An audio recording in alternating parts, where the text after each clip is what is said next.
Tuan-tuan muslimin muslimat yang dirahmati Allah Subhanahu wa taala sekalian. Seterusnya perkara yang kedua, wajib diletakkan mayat di atas bahagian kanannya dengan menghadap ke arah kiblat, iaitu kita letak supaya jenazah tersebut ditidurkan di atas lambung kanan serta menghadap kiblat. Jika mayat tidak menghadap ke arah kiblat dan tanah telah ditimbus, maka wajib digali semula untuk dihadapkan ke arah kiblat. Hadap kiblat ni wajib hukum dia. Kalau kita timbus dalam keadaan tidak menghadap kiblat, kena gali semula. Ini kiranya mayat tersebut ditakdirkan belum berbau, berubah, iaitu bau busuk. Kalau belum berbau, maka boleh bongkar balik kubur tu. Tapi kalau dah berbau, 3 minggu dah berlalu masa, bau dah. Tapi kalau sehari dua, kemungkinan tak berbau lagi, maka boleh gali dan ubah kedudukan dia supaya menghadap kiblat. Disunatkan agar pipinya dikenakan pada tanah. Sunat pipi ni kenakan pada tanah, pipi. Sunat pipi, hak kita patut buka muka, bahagian muka ni supaya benda. Buka tadi tuan-tuan, buka bahagian bawah ni supaya pipi ni kena tanah. Lepas tu kalau boleh depan ni sikit ni cium bumi. Tu nak macam tu.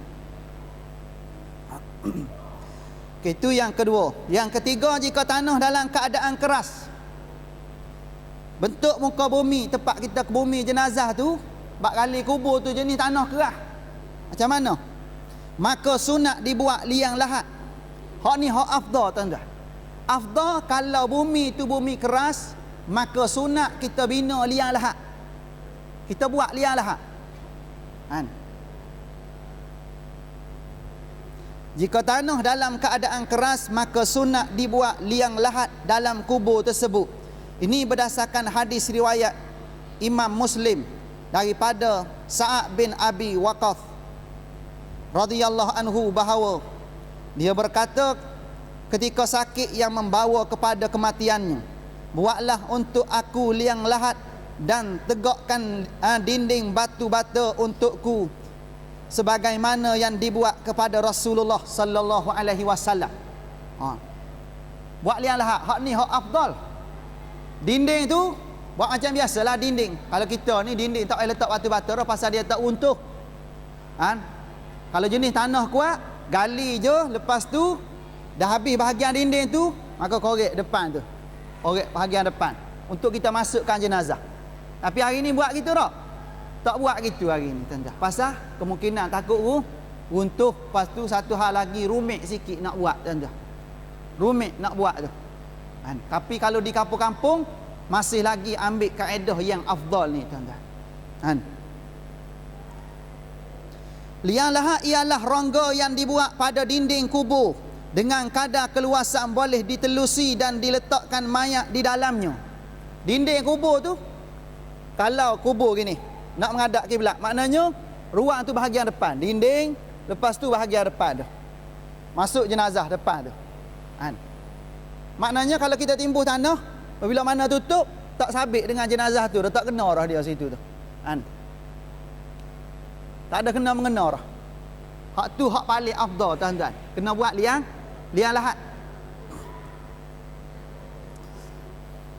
Kemudian mulut lubang tersebut dimuatkan dengan batu-batu yang halus supaya tanah tidak runtuh ke atasnya. Nak suruh kuat, letak batu-batu halus tu supaya tanah tak runtuh. Tapi kalau memang tanah tu kuat, tak payah letak batu-batu halus. Sekiranya tanah kubur dalam keadaan lembut, ni macam tempat kita ni, sini lembut kan, lembut. Lebih pergi tanah hak ambil tanah daripada tempat lain, mari timbus sini, tiba-tiba jadi kubur. Lembut tanah. Sekiranya tanah kubur dalam keadaan lembut, maka sunat dibuat lubang kubur secara syak, iaitu maksud syak ialah lubang yang dibuat di tengah-tengah bahagian kubur dengan kadar boleh dimuatkan mayat di dalamnya. Hak ni lah banyak duk buat zaman kita hari ni. Diambil pilihan yang kedua, pilihan yang tidak afdal dan lebih senang nak buat. Tapi di kampung-kampung masih lagi guna yang afdal iaitu guna liar lahat tu di kampung-kampung.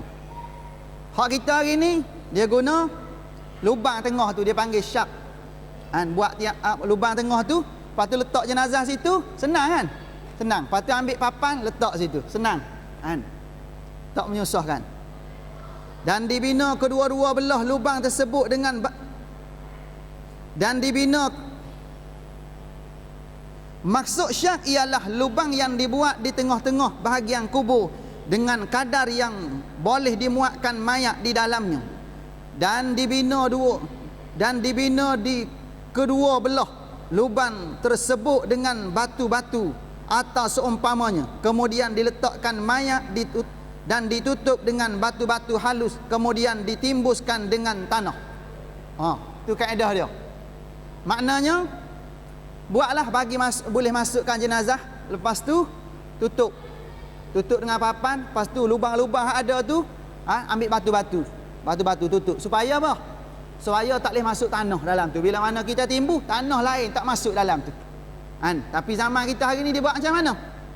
Zaman kita hari ni dia ambil pokok hak orang tanam.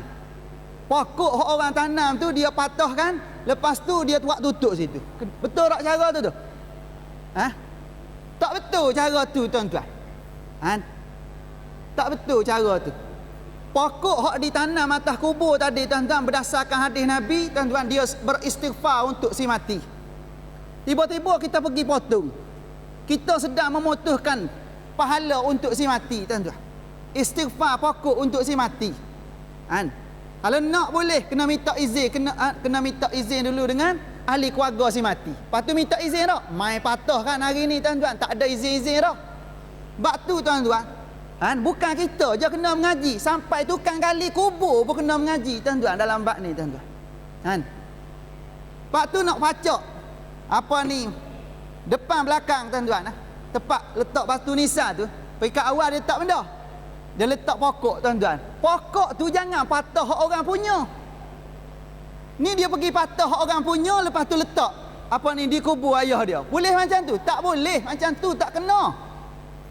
Nak patah hak orang punya, bawa daripada rumah kita lah, tuan-tuan. Ataupun ambil mana-mana belilah, tuan-tuan. Di nursery kat mana-mana, tuan-tuan, beli banyak bunga-bunga hari ni, tuan-tuan. Cari hak hidup-hidup. Macam mana? Luar pagar kubur tak apa, tuan-tuan. Lepas tu macam mana kalau MPAJ buat pembersihan tanah kubur tu? Hak tu, tuan-tuan, bawah bidang kuasa pihak berkuasa. Kita hak tak ada kuasa, tuan-tuan, tak boleh buat sewenang-wenang. Selepas terima arahan baru kita boleh potong. Tapi nak potong semata-mata potong boleh? Tak boleh. Pasal tu hak si mati. Apa tak? Tu suruh mari mengaji ni benda-benda gini nak cerita ni. Supaya jangan duk buat benda-benda hak dah buat sebelum ini tu. Hak nampak tak betul tu, kita buat cara hak betul, tuan-tuan. Okey, seterusnya yang keempat, disunatkan agar mayat ditarik daripada bahagian kepalanya. Bila mana sampai ke tanah perkuburan, nak letak jenazah belah mana? Contohnya ni meja saya ni kubur lah. Contohlah ni, meja saya ni kubur. Ni bahagian kepala, ni bahagian kaki. Nak letak mana? Nak letak depan ni ke nak letak sini? Ni, berdasarkan hadis Nabi, tuan-tuan, kena letak belah mana? Kena letak sini. Kena letak sini. Kena letak sini. Tapi hak dia buat hari ni ke mana? Dia letak depan ni, tuan-tuan. Tu yang jadi susah nak masuk tu, pasal tak kena cara. Tapi kalau kita pergi kan, kata orang tak kenal pun siapa kita, tuan-tuan. Hak urus, hak tukang gali kubur, dia kata, siapa awak? Pandai-pandai. Tuan-tuan. Sebab tu saya kalau pergi sana, tuan-tuan, kalau benda tu tak bercanggah dengan tak terlibat dengan halal haram, melibatkan benda sunat, tak tegur lah, tuan-tuan. Takut jadi masa muka. Masa ni kalau nak tegur pun masa ni, tuan-tuan, kita nak bagi pendekatan masa ni baru betul, tuan-tuan. Kalau duduk atas kubur baru nak tegur, susah macam tu, tuan-tuan. Hak saya tegur sebelum ni, tuan-tuan, hak berdedah aurat atas kubur tegur, tuan-tuan. Nampak sangat, tuan-tuan. Pergi hantar jenazah ke kubur, main selendang jambu macam tu, tuan-tuan. Selendang jambu, tahu selendang jambul? Kan? Selendang jambu, tutup belakang, jambu keluar. Tuan-tuan. Dia tengok orang buat macam tu, dia tengok pemimpin, isteri-isteri pemimpin buat macam tu, dia pun ingat kan, macam tu boleh buat, tuan-tuan. Kita bagi sikit sambil-sambil baca talqin. Kau kurang dia tengok, boleh tahan juga ustaz ni. Kat masjid dia hentam kita. Kat kubur pun kena juga. Iyalah, tunggu kat masjid tak datang-datang. Tunggu kat kubur baru ada. Kita paku lebih-lebih sikit, tuan-tuan. Baru dia tahu pasal benda. Sebelum mati, elok kita bagi kesedaran awal-awal. Kena macam tu. Terus, disunatkan agar mayat ditarik daripada bahagian kepalanya setelah ia diletakkan berhampiran dengan kubur untuk dikebumikan. Sunat hukum dia. Kemudian dihulurkan dengan perlahan-lahan ke dalam liang kubur. Maknanya, letak sini, kalau ni, meja saya ni, kubur, letak sana, lepas tu hulur. Bahagian mana dulu? Kepala, tuan-tuan. Pegang. Orang pertama sini, kedua sini, ketiga sini. Pegang perlahan-perlahan sambil-sambil papah, tuan-tuan. Sambil-sambil papah, tuan-tuan. Bawa masuk sini. Masuk mana dulu? Masuk kepala dulu. Masuk kepala dulu. Hak hari ni benda. Hak hari ni tuan-tuan dia bagi. Ambil. Ambil seketul macam tu, tuan-tuan. Masa tu lah kawan ni nak duduk lah. Susah tak? Susah lah, tuan-tuan. Masa tu lah nak duduk lah pun semua sekali. Kena-kena kubur tu sempit, si mati tu besar pula badan. Macam mana nak buat? Sebab tu hak Nabi ajar ni, tuan-tuan, benda hak nak menyenangkan kita. Tiba-tiba dengan sebab kita tak mengaji, dia jadi susah pada kita. Siapa menyusahkan kita? Kita sendiri yang menyusahkan kita. Pasal mana? Pasal tak mengaji. Lepas ni betul kot. Pasal dah bagi tahu ni.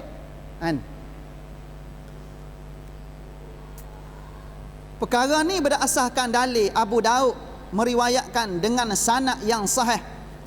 Abdullah bin Yazid Al-Khatami As-Sahabi radhiyallahu anhum telah memasukkan Al-Haris ke dalam kubur dari arah dua kaki. Dari arah dua kaki kubur dan menyatakan ini adalah sunnah. Mana arah dua kaki kubur? Ni kaki kuburnya. Arah dua kaki. Kan masa mayat masuk dalam kubur, kaki dia duduk belah mana? Sini, tuan-tuan, kaki dia. Kepala dia kat mana? Kepala sini. Maknanya masuk daripada arah dua kaki, maknanya masuk daripada sini.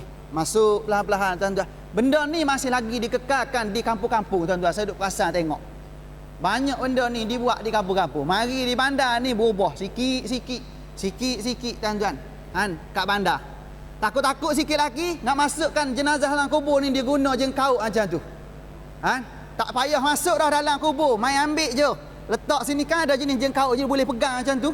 Hak jenis apa ni mata 4 macam tu, tuan-tuan. Pegang je jenazah, ambil letak je dalam kubur. Lepas tu timbuh tu. Takut sikit lagi macam tu. Sebab tu kena mengaji. Takut-takut benda ni berlaku, tuan-tuan. Pelik. Kemuliaan pada jenazah ni, tuan-tuan. Jenazah ni walaupun dia mati, tuan-tuan, dia bukan masuk dalam bak najis. Ni najis.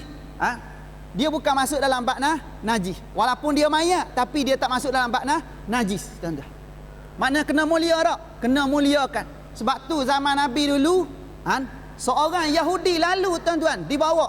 Seorang Yahudi mati, tuan-tuan, meninggal dunia, Nabi bangun. Nabi bangun, tuan-tuan. Kerana benda? Kerana hormat. Hormat, tuan-tuan. Tuan-tuan, kalau tuan-tuan menyaksikan suasana pengebumian Tuan Guru baru-baru ni, Syekh Nuruddin Al-Banjari, selepas selesai ke bumi, tuan-tuan, rombongan Syekh Nuruddin pergi sampai. Tak sempat nak masa sebelum ke bumi tak sempat sampai. Syekh Nuruddin pergi, tuan-tuan, dia buka serban. Sebelum ni, tuan-tuan, pernah tengok Syekh Nuruddin buka serban? Masa nak solat, masa kuliah, pernah tuan-tuan jumpa? Tengok dalam YouTube, dalam mana-mana dia buka serban? Tak pernah, tuan-tuan. Syekh tak buat gitu. Tapi masa nak pergi solat, jenazah Tok Guru, walaupun Tok Guru dah masuk dia lahat, dah tutup dah semua dah. Syekh Nuruddin pergi solat jenazah, tuan-tuan, dengan rombongan pelajar-pelajar dia buka serban, tuan-tuan. Serban hari tu dekat mana? Duduk atas bahu, bukan duduk di kepala. Lalas sekali pelajar-pelajar dia tengok pelik. Lalas sekali semua ramai-ramai tu pakat buka serban belaka dalam keadaan Syekh tak kata benda ketika tu. Ni benda ni hormat tuan-tuan, walaupun dah mati tapi yang mati tu bukan orang biasa, ni pemimpin ummah, ni murabbi ummah, yang kehilangannya bukan seperti mana hilang orang kampung biasa. Hilangnya bawa ilmu, matinya bawa ilmu. Sebab tu Syekh buka serban, lepas tu buka selipar tuan-tuan daripada jauh buka tuan-tuan, tak nak masuk dekat dalam keadaan pakai selipar. Ni betul-betul orang faham nilai kehidupan tuan-tuan, nilai agama, nilai kemuliaan seorang alim tuan-tuan. Walaupun dah jadi jenazah tapi tetap dimuliakan tuan-tuan. Ni kita hari ni macam mana? Kena tahu benda-benda gini tuan-tuan. Kita siap pergi duduk atas kubur tuan-tuan, bertenggek situ tuan-tuan. Nasib baik tak bawa rokok tuan-tuan. Kalau ada bawa rokok penat-penat, isap rokok tuan-tuan. Siap duduk situ tuan-tuan. Duduk okey. Okey, tengok. Dan disunatkan kepada orang lelaki yang paling akrab dengan mayat supaya turun ke dalam kubur untuk meratakan tanah di dalamnya, dan disunatkan kepada orang yang meletakkannya ke lubang lahat berkata bismillahi wa ala sunnati rasulillah. Orang nak turun dalam liang lahat ni tuan-tuan, nak letak jenazah 3 orang ni, orang yang paling dekat dengan si mati. Kalau isteri mati, kalau boleh suami kena ikut serta sekali. Lepas tu barulah anak-anak. Kalau ayah mati, anak-anak tuan-tuan, anak-anak, adik-beradik kita ke, Tok Imam tak ada nombor tuan-tuan. Tok Imam tak ada nombor. Kena siapa dulu? Adik-beradik kita dulu, anak-beranak kita dulu. Hak ni dulu ada nombor tuan-tuan. Masuk dalam tu. Kena baca benda. Kena baca bismillah wa ala sunnati rasulillah. Baca hak tu. Ataupun nak tukar hak lain tuan-tuan, berasaskan hadis Nabi juga, kita baca bismillahi wa ala millati rasulillah sallallahu alaihi wasallam. Boleh juga nak baca hak tu, boleh. Bismillahi wa ala millati rasulillah sallallahu alaihi wasallam. Bila tu? Masa kita pegang jenazah nak masuk dalam liang lahat, bacalah bismillah wa ala millati rasulillah sallallahu alaihi wasallam. Baca. Sunat Nabi ajar macam tu tuan-tuan. Nabi pun buat macam tu. Kalau Nabi buat, kita hak bukan Nabi ni kena ikut tuan-tuan. Nabi ajar tu suruh kita buat. Pilih hak mana satu. Nak baca bismillah wa ala sunnati rasulillah sallallahu alaihi wasallam pun boleh. Nak baca bismillah wa ala millati rasulillah sallallahu alaihi wasallam pun boleh. Cuma bezanya millah dengan sunnah je. Sikit beza. Mengikut riwayat yang berbeza. Itu. Lepas tu bila mana kita tengok orang usung jenazah tuan-tuan, tengok kereta jenazah yang kita pasti ada jenazah dalam kereta tersebut, ataupun kita tengok orang usung jenazah, kalau kapal-kapal diusung maka sunat tuan-tuan, sunat berdiri apabila jenazah diusung perhampiran dengan kita dan dibaca doa berikut. Walaupun hak mati tu bukan mak saudara kita, bukan mak kita, bukan ayah kita, tak tahu daripada mana, cuma kita tahu yang mati tu ialah orang Islam. Orang Islam tuan-tuan mati, maka sunat kita berdiri. Nabi berdiri tuan-tuan, orang Yahudi mati Nabi berdiri juga. Cuma kalau orang Islam mati, sunat kita baca doa subhanalladzi la yamut subhanal malikil quddus. Tu baca doa tu tuan-tuan. Baca bila mana kita berdiri, baca subhanalladzi la yamut subhanal malikul quddus. Baca masa kita tengok jenazah lalu, kita berdiri baca hak ni tuan-tuan. Tak reti nak baca ustaz, lupa ni. Berdiri saja tuan-tuan, tanda hormat kepada jenazah tuan-tuan yang merupakan satu akidah dengan kita lebih-lebih lagi. Pasal hak bukan satu akidah pun Nabi berdiri. Nabi berdiri mengikut riwayat hadis tuan-tuan. Nabi berdiri juga. Lepas tu tuan-tuan, bila dah masuk dalam dah, kita tutup dengan papan kan?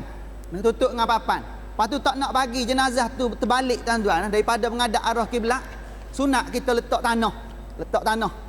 Sendar dengan tanah tuan-tuan. Dalam bab sendar dengan tanah ni tuan-tuan, hak ni bukan sunnah, cuma diamalkan oleh para ulama.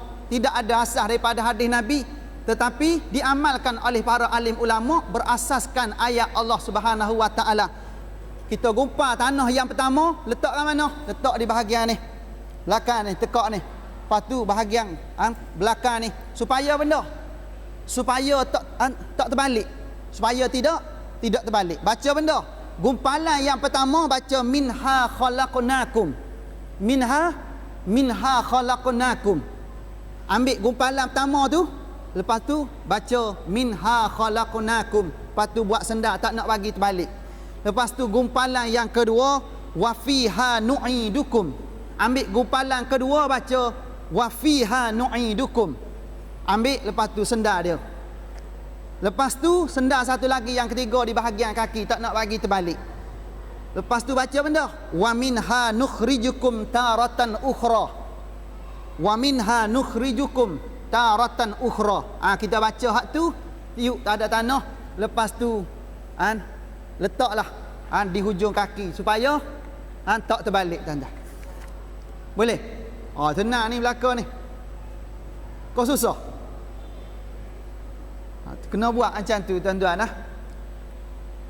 Lepas tu tutuplah liang lahat. Ataupun kalau letak dah 3 tanah tadi, 3 gumpalan tanah, nampak tak apa stabil lagi, macam nak tumbang, macam nak terbalik semula, nak menghadap ke langit, maka ambil lagi tanah. Letak sendar dia. Supaya tujuan benda, supaya jangan bagi terbalik semula, supaya dia kekal menghadap kiblat. Ambil tanah lagi tuan-tuan, letak. Apa tu baru tutup dengan liang. Tutup dengan liang lahat pula dah. Tutup dengan papan yang disediakan, letak situ. Lepas tu carilah apa-apa tuan-tuan. Tepi-tepi tu kan ada lubang-lubang sikit tu, jangan patah pokok-pokok yang orang punya. Cari kat mana? Cari hak kita sendiri. Kertas kau benda wallahu alam lah. Kalau nak cari pokok pun pokok hak tak ada kaitan dengan si mati lain tuan-tuan. Tutup ataupun tutup dengan batu. Hak sabit pada hadis tutup dengan benda. Tutup dengan batu-batu kecil. Tu hak sabit betul daripada hadis Nabi. Nabi suruh tutup dengan batu-batu kecil. Bila mana tutup papan, lepas tu ada lubang-lubang sikit tu. Daripada tanah nak sampai papan tu kan ada lubang-lubang sikit. Kan kemungkinan masuk tanah lain dalam liang lahat tu. Maka kita tutuplah dengan batu-batu kecil tuan-tuan. Hak tu hak memang betul sabit pada hadis Nabi. Nabi suruh kita buat macam tu. Okey, habis. Lepas tu hak seterusnya berkaitan dengan talqin tu. Talqin tu tak ada sebenarnya tuan-tuan. Talqin tak ada tuan-tuan. Talqin tu bukan sunnah. Nak buat pun tak apa, tak nak buat pun tak mengapa. Jangan pula apa ustaz ni tak buat talqin. Kalau kita buat talqin, si mati ni hidup balik tak? Hidup balik. Kalau dia hidup balik dengan sebab kita baca talqin, elok baca tuan-tuan. Tapi dengan sebab benda ni bukan amalan sunnah, Nabi pun tak ajar kita, maka ada baik tak? Ada kebaikan tuan-tuan. Dalil ada tak? Dalil khusus tak ada. Dalil umum ada tak? Dalil umum ada. Mana ada? Dalil umum ada. Hak Allah Ta'ala sebut, Allah Ta'ala bagi tahu waf'alul khaira la'allakum tuflihun. Maka buatlah benda baik-baik. La'allakum tuflihun, moga kamu akan berjaya. Baik tak? Baik sambil-sambil.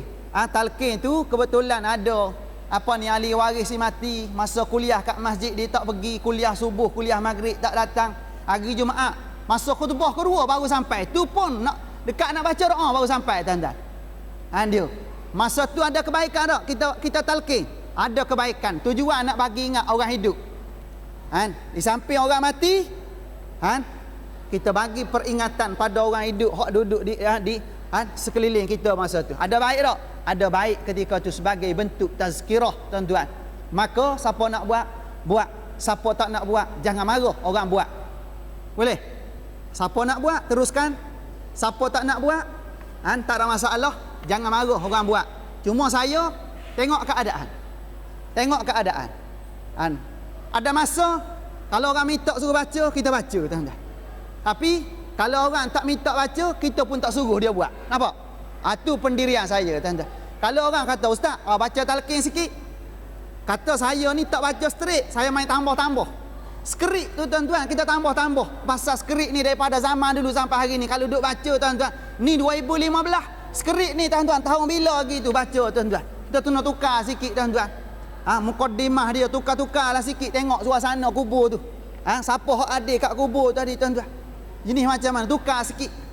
Saya buat macam tu. Kalau orang tak suruh kita baca, maka kita pun tak pelawar diri nak baca tuan-tuan. Pasal benda? Pasal ia bukan masuk dalam amalan sunnah. Jelas dah ni? Jangan pula ustaz ni Wahabi ke ustaz ni? Kan? Dia kata kita Wahabi pula lepas tu tuan-tuan. Jangan silap faham pula tuan-tuan. Kan? Habis Okey, masa pun dah berlalu. Kita pun dah habis sini tuan-tuan . Jadi rasa cukuplah, kita sambung akan datang pula tuan-tuan . Saya minta kuliah akan datang pun tuan-tuan, kalau boleh bawa anak-anak tuan-tuan, biasa-biasakan mereka dengan masjid, dengan rumah Allah Subhanahu Wa Taala. Tajuk kita akan datang tuan-tuan . Cuma untuk minggu keempat ni tuan-tuan, untuk minggu keempat, Rabu minggu keempat asalnya jadual saya, tapi saya bagi laluan kepada Mufti Wilayah Persekutuan tuan-tuan , Datuk Zulkifli kan. Dia akan ambil tempat saya bersama-sama dengan kita semua. Rabu minggu keempat tuan-tuan . Tuan-tuan bawa semua anak-anak kita, ajak rakan taulan kita tuan-tuan .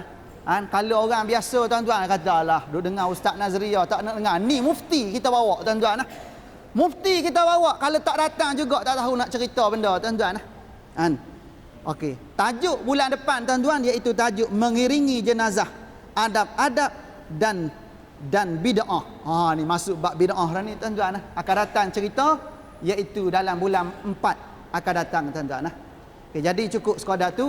Kau ada soalan ? Tak ada Okey.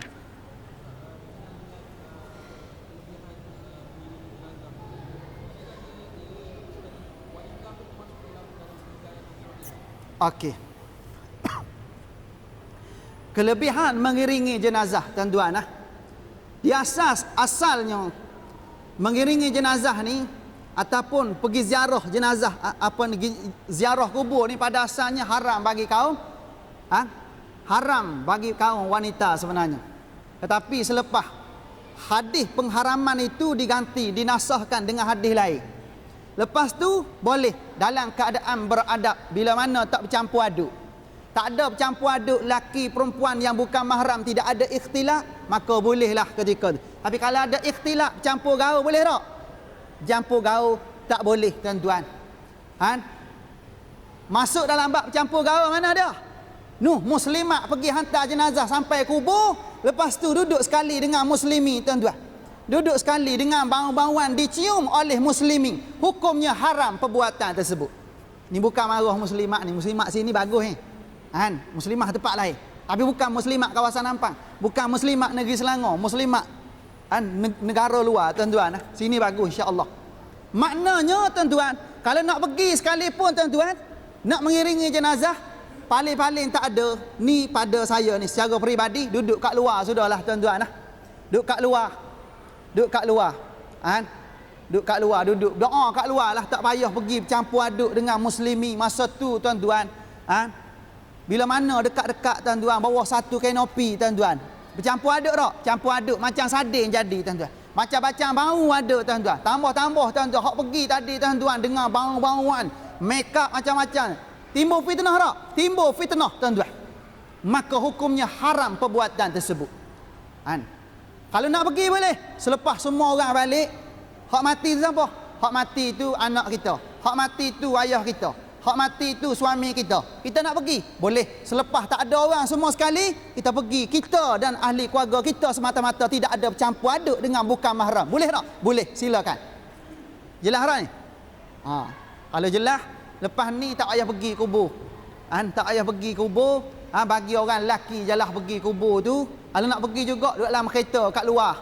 Tak payah pergi bercampur aduk dalam kawasan kubur tu. Kerana benda?